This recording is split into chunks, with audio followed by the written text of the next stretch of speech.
तो दोस्तों jail वार्डर, fireman और घुड़सवार का रिजल्ट लेट आएगा।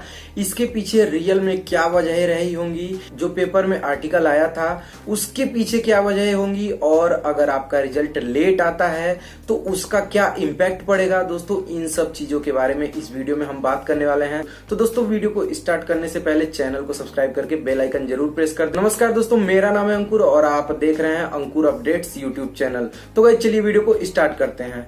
तो गाइस जैसा कि आप लोगों को पता है कि आज सुबह ही मैंने वीडियो के द्वारा आपको एक ऐसा आर्टिकल दिखाया था जिसमें ये लिखा गया है कि जो आपका रिजल्ट है जेल वार्डर का वो लेट आएगा, और उसके पीछे रीजन बहुत घटिया सा बताया गया। मतलब ये बताया गया है कि जो कंपनी है जिसने ठेका ले रखा था इस एग्जाम को कंडक्ट कराने का, वो कर्नाटक का है, और कर्नाटक में भी कोविड काफी तेजी से फैला है, जिसकी वजह से इस रिजल्ट को लाने में कठिनाई हो रही है। दोस्तों सबसे पहले हम इस बात को क्लियर कर दें कि अगर वो कंपनी कर्नाटक में है या फिर कंपनी कर्नाटक की है तो क्या ये रिजल्ट कर्नाटक में ही जाके बनेगा। दोस्तों ये तो बहुत बेवकूफी भरा जवाब है इनका कि कर्नाटक की कंपनी होने की वजह से कर्नाटक में जो कोविड का सिचुएशन है उसकी वजह से आपका रिजल्ट लेट होगा। दोस्तों मैं आपको बता दूं कि जो टीसीएस कंपनी है भारत के नियर अबाउट 80% एग्जाम को कंडक्ट कराती है, वो चाहे छोटे हो चाहे बड़े एग्जाम हो। दोस्तों क्या इसका मतलब टीसीएस का मालिक रतन टाटा है, रतन टाटा अगर मुंबई के हैं तो क्या वो रिजल्ट मुंबई में बनता होगा? अगर मुंबई में सिचुएशन खराब है तो हर जगह का रिजल्ट प्रभावित होगा या हर जगह का एग्जाम लेट होगा? ये बिल्कुल उचित चीज नहीं है। इन्होंने इस चीज को एक तरह से लॉलीपॉप के रूप में दिया है, क्योंकि उनको पता है कि बच्चे अब धीरे धीरे अपना धैर्य खो रहे हैं और लोग जाके ट्विटर पे कैंपेन कर रहे हैं, खास करके उन डिपार्टमेंट को टैग कर रहे हैं जो इस वैकेंसी से जुड़े हुए हैं, जिसका असर ये है कि इन्होंने लॉलीपॉप देते हुए सबको ये बताने का कोशिश किया है, या फिर दूसरे भाषा में ये कहते हैं सबको चूतिया बनाने का कोशिश किया है कि जो आपका रिजल्ट है इसकी वजह से लेट होगा। अगर दोस्तों वाकई में गवर्नमेंट इसको लेके थोड़ा भी सीरियस होती तो उनको रिजल्ट लाने में बहुत कम समय लगता। वैसे भी आपको पता है कि जो भर्ती बोर्ड के अध्यक्ष जी हैं उनके बातों का विश्वास करना मतलब समझ लीजिए कि या तो आप बेवकूफ हैं या तो फिर वो बेवकूफ आपको बना दिए, क्योंकि अभी तक जैसा जैसा उन्होंने कहा है उसके जस्ट अपोजिट हुआ है। मतलब उन्होंने जब बताया रिजल्ट आएगा उसके 1 महीने बाद रिजल्ट आता है, या फिर उन्होंने अगर ये कहा हो कि ये वैकेंसी इस समय आएगी तो उसके 1 से 2 महीने बाद आती है। तो दोस्तों सबसे पहले तो हम लोग ये क्लियर कर लें कि ये जो पेपर में निकला हुआ है ये एक तरह से बेवकूफ बनाया जा रहा है। मतलब समझ लीजिए कि आप लोगों को धैर्य बनाने की कोशिश करने के लिए एक तरह से मोटिवेट किया जा रहा है। मतलब अगर देखा जाए तो थोड़ा बहुत सही भी है उनके नजर से, क्योंकि वैसे भी अगर आपके हाथ में कुछ नहीं है तो आप धैर्य बनाने के बजाय आप कुछ कर भी नहीं सकते हैं। तो इस वजह से अगर हम लोग मानते हैं उसको तो धैर्य तो हम लोग का बनाना मजबूरी है। लेकिन दोस्तों ये तो इन्होंने सरासर बेवकूफ बनाया है कि कर्नाटक की कंपनी होने की वजह से ये रीजन है। सबसे पहले मैं आपको बता दूं कि जब रिजल्ट आने वाला था या फिर जब इस पे जोरों शोर से काम चल रहा था तो भर्ती बोर्ड के अध्यक्ष जो विश्वकर्मा जी हैं उन्होंने बताया था कि रिजल्ट पे काम चल रहा है और चुनाव आयोग से परमिशन लेके 15 के बाद ही हम रिजल्ट निकाल सकते हैं।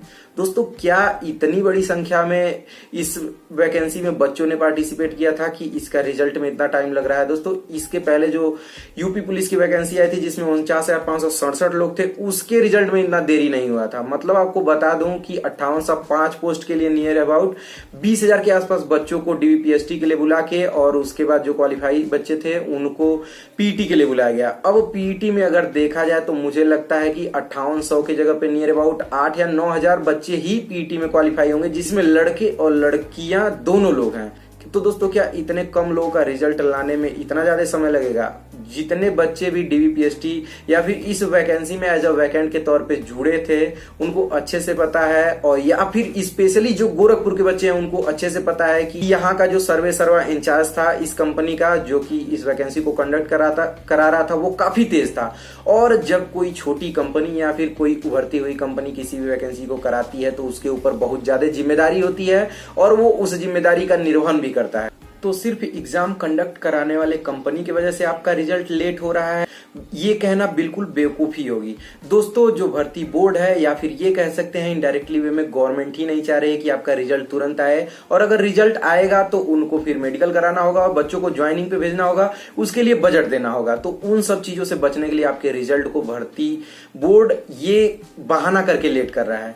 दोस्तों आपको अच्छे से पता है कि अगर वाकई में गवर्नमेंट चाहे तो उनके बाएं हाथ का खेल है रिजल्ट को लाने के लिए, क्योंकि इतने कोविड के क्रिटिकल सिचुएशन में भी उन्होंने जबरदस्ती चुनाव कराया और इतने लोग जहां पे कलेक्ट हो सकते थे उसके बावजूद भी इतना लंबा रिस्क लिया। आपको पता है कि चुनाव कराने के दौरान टीचरों की ड्यूटी लगती है, जिसकी वजह से नियर अबाउट 700 के आसपास टीचर भी एक्सपायर कर गए थे कोविड की वजह से। उसके बावजूद भी 2 मई को इन्होंने काउंटिंग करवाई और रिजल्ट भी निकाला, जबकि पूरे भारत में बहुत तेजी से कोरोना बढ़ रहा था। तो दोस्तों क्या ये 5805 बच्चों का रिजल्ट नहीं निकाल सकते हैं? मतलब चेक तो इनको सभी बच्चों का करना पड़ेगा, मतलब नियर अबाउट जितने लोग पीटी क्वालिफाई हैं उन बच्चों को चेक करना पड़ेगा, उसके हिसाब से इनको रीअरेंज करना पड़ेगा। लेकिन ये बड़ा मुश्किल काम नहीं है, क्योंकि आप ये काम करने के लिए पैसा पेमेंट कर रहे हैं, तो उस कंपनी पे अगर आप दबाव देते तो आराम से काम हो सकता था। लेकिन दोस्तों मैं आप लोगों को इसके बावजूद भी यही कहूंगा कि आप लोग उग्र बिल्कुल ना होइएगा। अगर आप लोग इस वैकेंसी के लिए 4 साल का समय दिया है तो क्या 1 महीने 2 महीने और नहीं दे सकते हैं? अगर इस समय आप कुछ खुरपात करते हैं तो भाई आप लोगों के लिए दिक्कत हो सकती है, क्योंकि आपको पता है कि रिजल्ट में नाम आने के बाद आपको मेडिकल भी करवाना है और मेडिकल के बाद सबसे इंपॉर्टेंट चीज पुलिस वेरिफिकेशन करवाना है। अगर कुछ भी दिक्कत हुई, आपको पता है कि ये गवर्नमेंट तुरंत एफआईआर कर रही है। अगर कुछ भी उल्टा सीधा आपने सोशल साइट पे लिखा तो आपके लिए समस्या हो सकती है। इस वजह से आप चुपचाप घर में बैठे रहिए, और अगर कहीं से ट्विटर कैंपेन चल रहा है तो आप उस पे जाके घर से ही सपोर्ट करिए। और कोशिश दोस्तों ये करिए कि जो बड़े चैनल हैं, खास करके टीचिंग लाइन में, जैसे मैं आपको सजेस्ट करता हूं कि एक चैनल है रोजगार विद अंकित, जैसा कि आप लोग बहुत अच्छे से जान रहे होंगे कि ये अंकित भाटी सर का चैनल है। अगर उधर से कुछ कैंपेन चलता है तो आप उसमें जाके जरूर भाग लीजिए, क्योंकि दोस्तों छोटे छोटे जो चैनल हैं वो अपने अपने अलग हैशटैग चला रहे हैं। दोस्तों क्या है कि किसी हैशटैग पे 4 कमेंट आएंगे, किसी हैशटैग पे 400 आएंगे, या किसी हैशटैग पे 1000 आएंगे। 1000 तो यार फर्जी लोग टैग कर देते हैं, तो उससे कुछ नहीं होने वाला है। बल्क में जब किसी हैशटैग को चलाया जाता है तो उसका इंपैक्ट पड़ता है।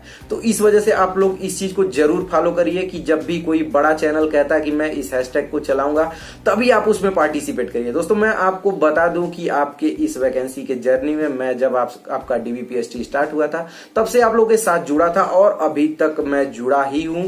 और दोस्तों आगे भी जब मेडिकल स्टार्ट होगा या फिर जब रिजल्ट आएगा तो सबसे पहले आप लोगों तक रिजल्ट को भी लेके आऊंगा, और जो आपका मेडिकल है वो डायरेक्ट मेडिकल सेंटर पे आपको सीधे बच्चों से मुखातिब कराऊंगा, जो खुद आपको बताएंगे कि किस प्रकार से आपका मेडिकल हो रहा है। तो दोस्तों आप लोगों के लिए अगर मैं इतना मेहनत कर रहा हूं तो एक छोटा सा सहयोग आप लोगों की तरफ से मैं भी चाहूंगा कि आप लोग वीडियो को पूरा देखिए, और अभी तक जितने वीडियो जेल वार्डर, फायरमैन और घुड़सवार से रिलेटेड प्लेलिस्ट में पड़े हुए हैं उसको जाके एक बार जरूर प्ले करिए, और जब एड खत्म हो जाए तो आप वीडियो को बंद कर दीजिएगा। दोस्तों आप लोगों को पता है कि अभी तक जो मेहनत हो रही थी वो एक तरह से दिशाविहीन थी। अब जाके जो मेहनत हो रही है उस मेहनत का फल दिखेगा। तो दोस्तों आप लोग थोड़ा बहुत जरूर सहयोग करेंगे, मुझे उम्मीद है, और ऐसे ही मैं अच्छी वीडियो और अच्छे अपडेट आप लोगों तक लेके आया करूंगा। तो दोस्तों मैं वीडियो को कंक्लूड करता हूं कि सबसे पहले रिजल्ट आ जाए या 1 महीने बाद आए, आपके लिए बहुत ज्यादा फर्क नहीं पड़ना चाहिए, क्योंकि आपको पता है कि फर्क तब पड़ेगा जब आप कुछ उसमें बदलाव कर सकते हैं।